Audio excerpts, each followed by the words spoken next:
Hi guys, γεια σας και καλώς ήρθατε to another episode of Dimitra's Dishes. Today I'm going to teach you how to make the perfect side to any meal, Greek-style smashed potatoes. They're lemony, garlicky, the perfect amount of butter, and they're just all around delicious and so easy to make. Serve them with lamb, roasted chicken, anything. They're so good and easy to make. Let's get started. So I'm using these smaller potatoes, these baby potatoes. I just washed them, scrubbed them, and then dried them as best as I could. I'm going to put them in the pot. You can use any potatoes for this. Baking potatoes are best for this. Put them in a pan and cover them with cold water. So anytime you're boiling potatoes, you want to make sure you start off with cold water. Never bring the water to a boil and then put the potatoes in there, because what happens is they cook from the outside and then it takes a while for them to get cooked on the inside, and they get overcooked on the outside, not cooked on the inside. You don't want any of that. You want them to all cook evenly from the inside out. Now in the pot, you want to add about 1.5 teaspoons of salt.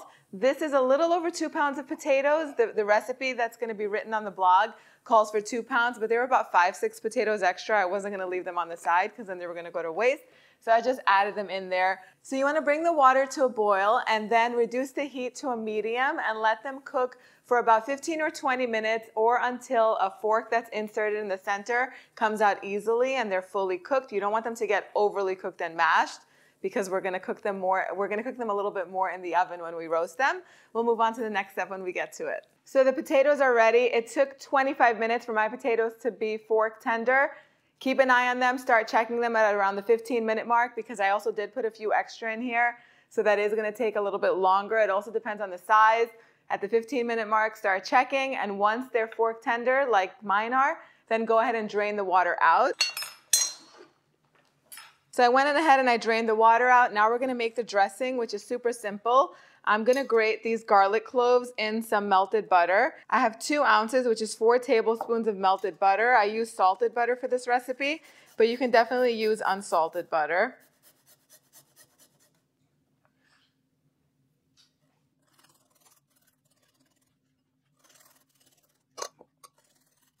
So the recipe calls for 4 cloves of garlic, but since I have those extra potatoes in there and these garlic cloves are kind of small, of course I went in and added a few more cloves.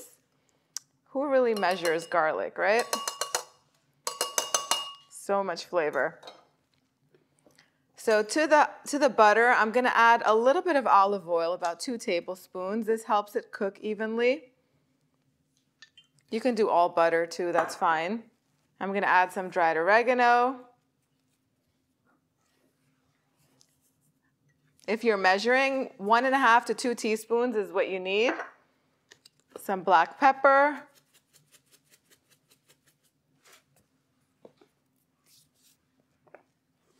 I'll just put a little bit of salt in here, but I am going to add salt over the potatoes as well. And then I have some fresh lemon juice.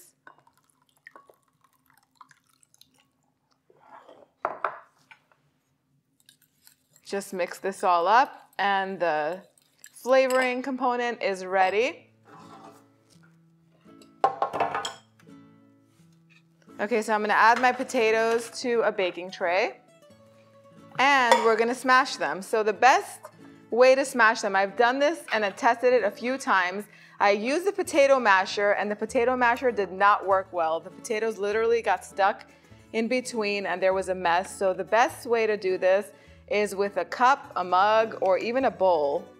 Anything that has a flat bottom.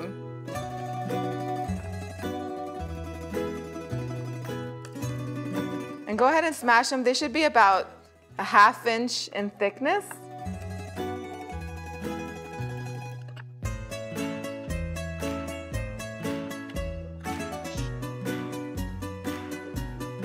So I had to get another little tray because they didn't all fit on one. Now I'm going to take a spoonful of this delicious marinade and just spoon it on top of each one of the potatoes. And then whatever's left, I'm just going to pour it evenly over all of the potatoes. This right here is flavor.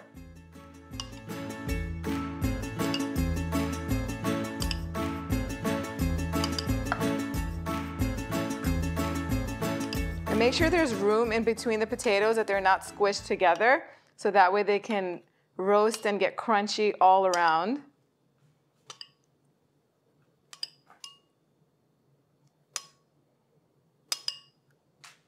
And then last, I'm gonna sprinkle a generous amount of salt on top. Potatoes really need lots of salt so that way it can bring out all of the flavor. But if you like your food less salty, by all means, salt it to your liking. Don't do what I'm doing if you don't like it a little bit extra salty like we like it.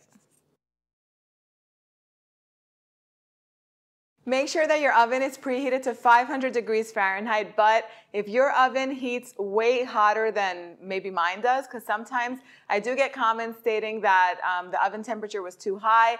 If you feel like 500 is too high for your oven, you can definitely lower it to 475 degrees Fahrenheit.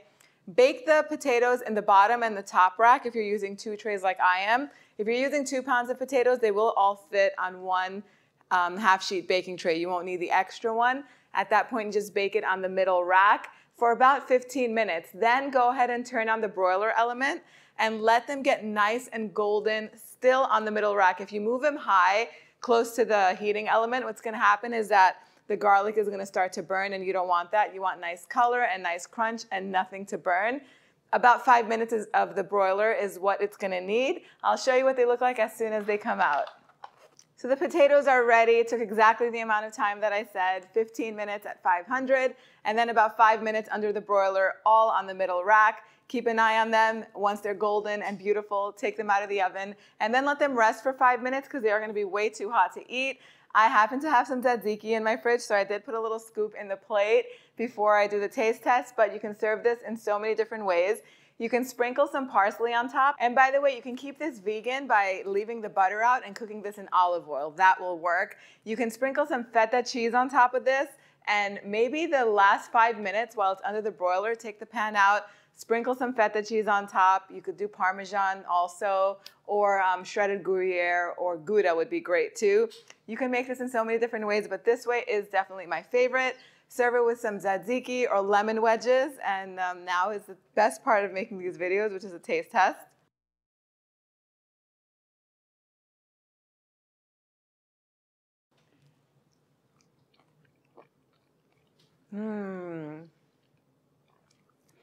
It's like a mashed roasted potato.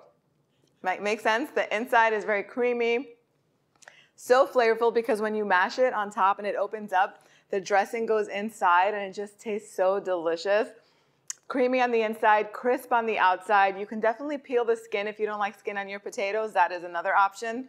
We do like to give you options around here. All of the exact measurements are on dimitrasdishes.com. Head on over there to print the recipe. Let me know what you guys think in the comment section down below, and if you have any recipe requests, post them down there. I read all of the comments. Thank you so much for spending time with me today. I'll see you all next time. Yes, us.